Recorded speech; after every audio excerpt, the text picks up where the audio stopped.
another beige model Mk2 Escort. I'd imagine this thing's been lowered by 2 or 3 inches. Absolutely loving the Recaros in the front. You guys don't like the look of these black patches, but those black patches are about to disappear. Hull doesn't line up. Zinc plated parts against gloss black parts. But there was a problem. Out came my trusty persuader. And I've had to put a nut on the back of it. We've got roughly 12, and at the other end, we've got roughly 80. But the new thicker seal wasn't allowing me to screw it in. Have I made the right choice by deciding to keep Heidi as a 1300 crossflow powered car? Let me know what you think in the comments.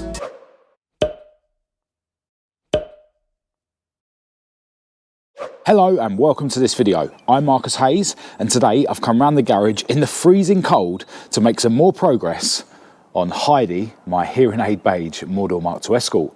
Now, loads of you guys have been in touch with your suggestions as to what I should crack on with next on the project, and most of you are saying that I should do all the boring bits, you know, tackle the wiring, the brake plumbing and that sort of thing. Now, I won't be doing those bits in this video, but I'll definitely be doing those soon. You know, those bits are going to be a lot easier to do whilst the car is pretty bare. So yeah, massive thanks to everyone who has been in touch with your suggestions.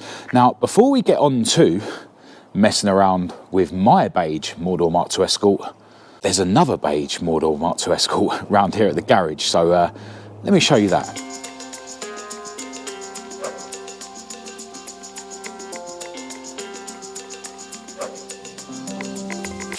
All right, so what we have here is another Cordoba beige model Mk2 Escort. This belongs to Richard, who I've seen out and about before at the West London Classic Ford breakfast meets. Massive shout to you, Richard, if you're watching this video. But yeah, what an awesome model Mk2 Escort.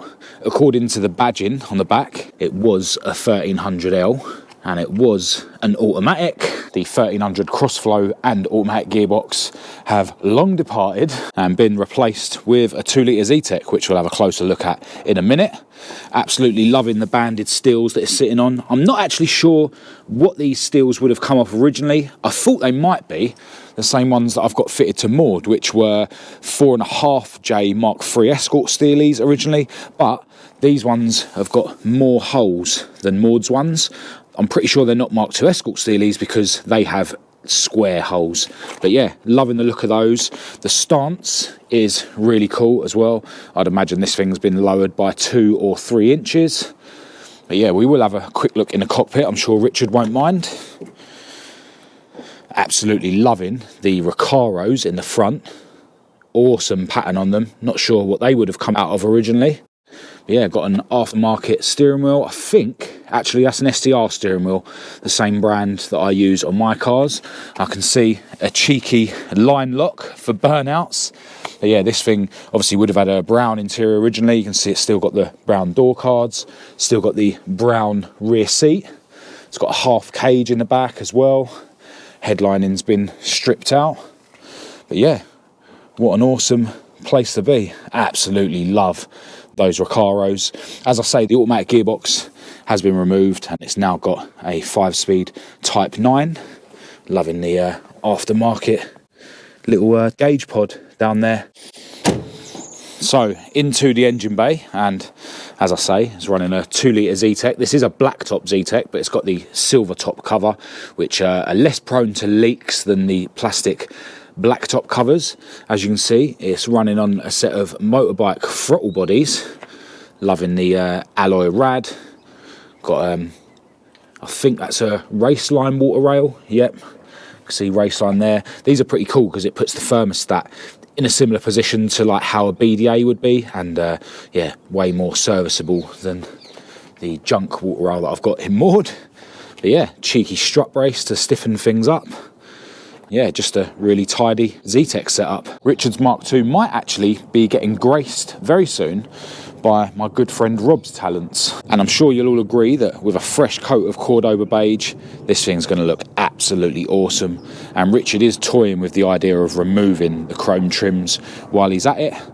Oh yeah, another thing, loving the front spoiler on this thing. Still actually undecided whether I'm going to go round headlights and fit a front spoiler to Heidi, but yeah, it's way too early to be deciding things like that. Still a long way to go with that project. Alright, time to turn my attention to Heidi, and I did actually come around here yesterday and I was planning to start a video then, but there was something I realised that I forgot to do last time I came around here and worked on the car. Now if you saw the last video, you'll know that I put some sealer around this welding patch here and this welding patch here that were done for me by KEMBER at CLUMPFAB. But what I forgot was that there was actually a couple of welding patches that were done by previous owners. So yesterday I put some sealer around those patches, and I actually found a spray can in my garage with only a tiny bit left, which was the same beige paint that I used when I painted inside this cockpit. It's nowhere near as shiny as the 2-pack spray cans that I've used in the boot that I got from my friends at BODICRAFT in Watford, but you know, because it's the same paint as I've used here, I went over those patches with the beige paint rather than the black, although I did run out. There's some grey sealer you can see there, and I know that loads of you guys don't like the look of these black patches that I've done on this floor, but those black patches are about to disappear, because what I want to fit to Heidi now is her carpet that I recently cleaned, and loads of you guys were suggesting that I fit some sort of dynamat or some sort of sound deadening to the floor before I fit the carpet. But as you can see, Heidi still has the original sound deadening pads, albeit, you know, there's pieces missing where the welding was done, and I still have the original underlay. So yeah, I'll be putting this back in before I put the carpet in, which should mean that Heidi's cockpit's going to be nicely sound deadened.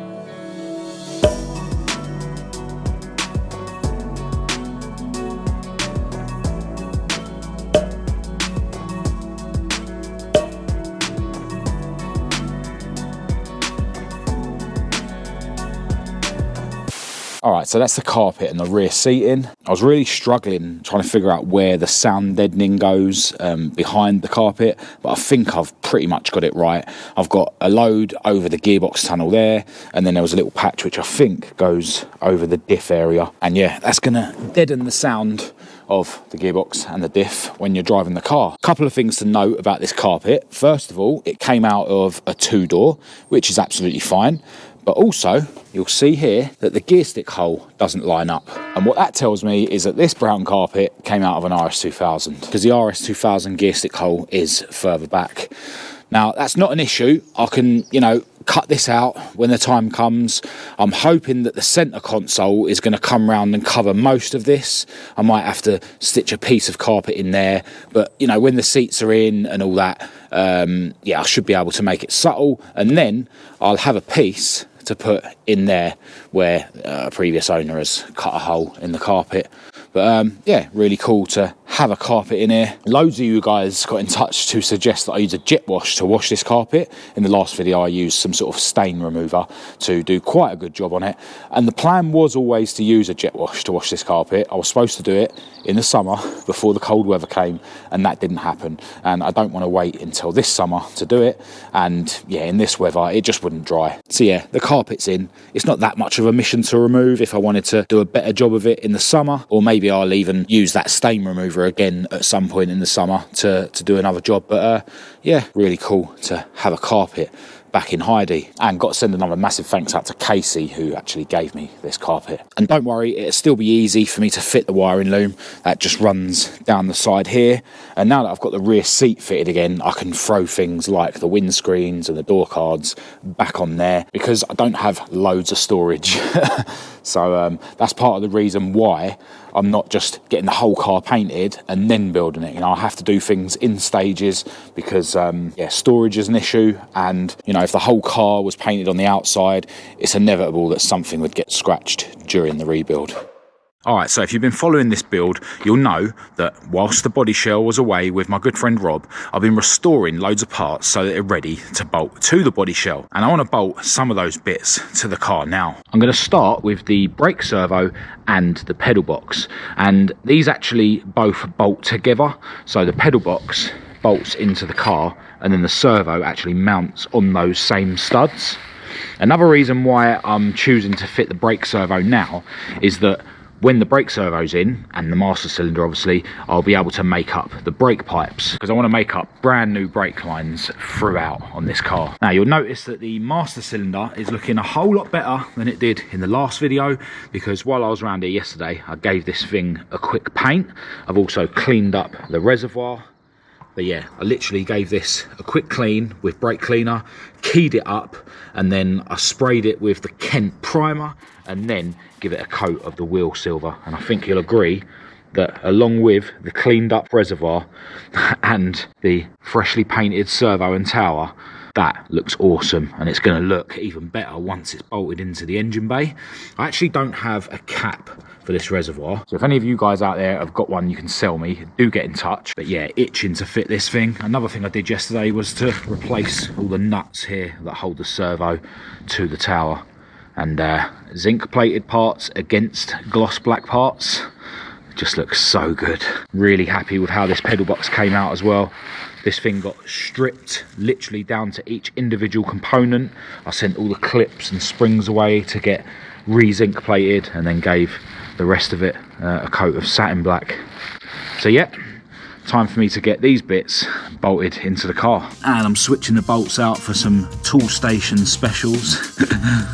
Cheap shiny bolts. Once I'd got the pedal box lined up, I gave it a bit of a tap to get the studs through the holes, and then bolted the pedal box to the bracket under the dash. Here you can see the pedal box studs poking through the bulkhead, which is where the servo tower attaches to, but there was a problem. These studs aren't coming through straight, they're sort of coming through at an angle like that. That's why they were hard to push through those two holes. So I can't actually get the servo tower on. See if I can suss this without having to remove the pedal box. Out came my trusty persuader to try and solve the problem, and then with a bit of brute force and a couple of shiny nuts, the servo tower was on. And it was great to have officially started filling Heidi's engine bay. I suppose it'd be rude not to throw the steering column in now as well. Alright, so I've just cleaned up this grommet, which goes in the hole there, and the steering column passes through it. Once the grommet was installed into the bulkhead, it was time to slide the steering column through the middle of it, and then I slid the column onto the studs under the dash and tightened the nuts up. Oh my god, it feels so good to get some of these bits bolted on. That servo and tower looks awesome against the beige paint, and you can see the steering column poking through there. And yeah, it was well worth cleaning up that rubber as well. Pucker and into the cockpit. Loving the look of my restored pedal box and restored steering column. Oh, it's so worth spending all the time painting these bits in my shed. Yeah, pucker. This project's getting exciting. So there we go, another couple of shiny black bits added to the engine bay. Annoyingly, this top mount, one of the holes had been drilled out, and I've had to put a nut on the back of it, and one of the other two looked a bit dodgy as well. I put a tap through it, and that might be alright, or maybe that'll have to have a nut on the back of it as well. I won't know until I do these bolts up tight. They're just loose at the moment. But yeah, loving how this engine bay is looking already. Now I'm absolutely freezing, and I'm sure I'm going to start running out of light very soon, but before I go, I want to fit another part that I've been really excited to fit to the rear end of Heidi. I am of course talking about her fuel tank, which I gave a respray, and I've re-zinc plated some of these parts. And since the last time you saw this tank on the channel, I've now purchased a new neck rubber. These are the Jubilee clips that were fitted to the old one. Round here I've fitted this new foam piece. You can buy these on eBay, and you peel off the back and they stick to the tank. And on this union here, I've fitted a new seal, which you can see in there. I also gave this filter a bit of a clean. I've also purchased these spacers that I need to fit the tank, and I've fitted a new seal to the sender, and this sender actually works really well now. As you would have seen in a previous video, I took it apart, and since then I've been like bending the little thing inside it and testing it, and I think I've got it to work pretty much how it's supposed to. I have now folded the tabs back over, so this is all together. I've screwed this back onto this piece. I put a new O-ring in between this and this piece because the old one was perished, and yeah, this is now ready to go back into the tank. But first, let me show you how well it works now. Get my multimeter, turn it to ohms on the 200 there. I'm going to put one of the leads on this thread, which is where your wire goes to, which goes to your fuel gauge. Put that on there. And then the other lead I'm going to put on the body of the sender, and you'll see there that at one end we've got roughly 12, and at the other end we've got roughly 80, and that's somewhere in the ballpark of how it should work. You know, I think it's supposed to be like 10 empty ohms and 90 or 80 full, and it's about 12 empty and, you know, 79 or 80. Sometimes it will go up to 83 when it's full, so, you know, it's accurate enough. I'll be able to use it to tell if I've got fuel in the tank. Yesterday when I was round here, I attached this metal neck piece just with some brand new generic screws, and in between that and the quarter panel is a brand new seal, and this one's rubber rather than the cork original one. I've also switched out the original bolts for some tool station specials. The original bolts got painted beige when I painted in here, so yeah, just need to throw the fuel level sender back into the tank and then get the tank itself fitted. Once I'd figured out which way up the sender went, I carefully inserted it into the tank. It needed to be turned about 1/8 of a turn clockwise to lock it in place, which I normally do with a hammer and a chisel. But the new thicker seal wasn't allowing me to screw it in. I had no choice but to remove the sender again and put the old seal back on it, which meant the sender could screw in no problem. I gave Heidi's tank well a hoover, and then I got the Kent transparent wax coat out, which comes with this really cool nozzle so that you can apply the wax in hard to reach areas, like this inner tub. I decided to apply it on the passenger side tub while I was at it as well, and then it was time to lift Heidi's tank into place. And this was actually more of a struggle than I've ever had before fitting a tank to these cars. I decided to remove the filler neck from the car and then attach it to the rubber neck on the tank, then do up the Jubilee clips, and then push it all back into place and screw the metal neck to the rear quarter again. Just as I was losing daylight, it was time to fasten the tank into the car using the bolts and the white spacers, and that was job done. Well, that was an absolute mission. And now it's getting dark, we can't really appreciate how good it looks, but yeah, glad to get it in. But yeah, it just seemed like this bracket here was in the way, like as if the front of the tank needed to go down a bit. I know that these aftermarket neck hose things can be a bit of a nightmare. Some people say you need to cut them down. Maybe I needed to cut a bit off, but yeah, it just seemed like the tank needs to go down at the front. Now, I did double check that it wasn't fouling on the seam sealer that I put on down there. That wasn't the issue. So I don't know if it's because I've got that new bit of foam on the bottom. Maybe that's spacing the tank up a bit too far. But yeah, I basically ended up bending that bracket a little bit to get it in there. And then, you know, once you bolt it all up, it's fine. Got the little white spacers in between the bolts and the brackets. Really hard to show you this because it's getting dark. But yeah, glad I got the tank in. And wasn't able to get the bottom bolts in. There isn't a hole for one of them in that sort of inner tank well section, which has been replaced on this car at some point.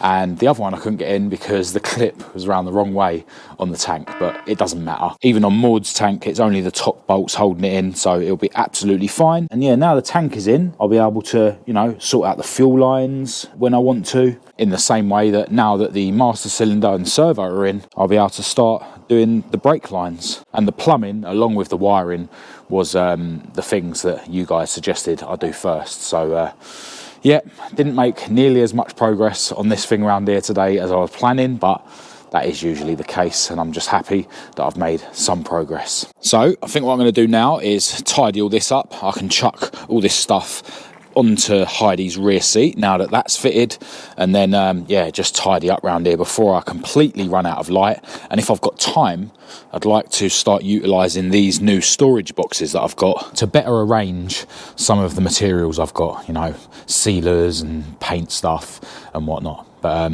yeah, I need to crack on because pretty soon I'm going to run out of the very little light that's left at the moment. Hello, into a new day, and since the last clip I have been back round to the garage again in the bitter cold, and I've been really struggling with some parts that I'm hoping to fit to Heidi next. I'll tell you all about that in the next video, but you know, I know that this weather isn't ideal to be working on cars and the progress is slow, but I'm just grateful to be making some progress, and I'm sure by the time the springtime comes around, we'll be well on the way to having Heidi fully back together. Got to send a massive thanks out to Richard for allowing me to wave my camera at his Mk2 Escort, and I'm not going to lie, after seeing the 2-litre Zetec lump in his beige engine bay, it is making me wonder, have I made the right choice by deciding to keep Heidi as a 1300 crossflow powered car? Let me know what you think in the comments. So that's all I've got for this video. Massive thanks to everyone who's tuned in. If you did think this video was any good, please do give it a thumbs up and a share. If you didn't, give it a thumbs down. Click subscribe if you're new. Feel free to follow me on Facebook, TikTok and Instagram. Check out my website for merchandise and car parts. Massive thanks as always to my patrons for your ongoing support. I'll leave all the links to everything in the description as usual, along with my email address for anyone who wants to contact me. But other than that, until next time, thanks for watching.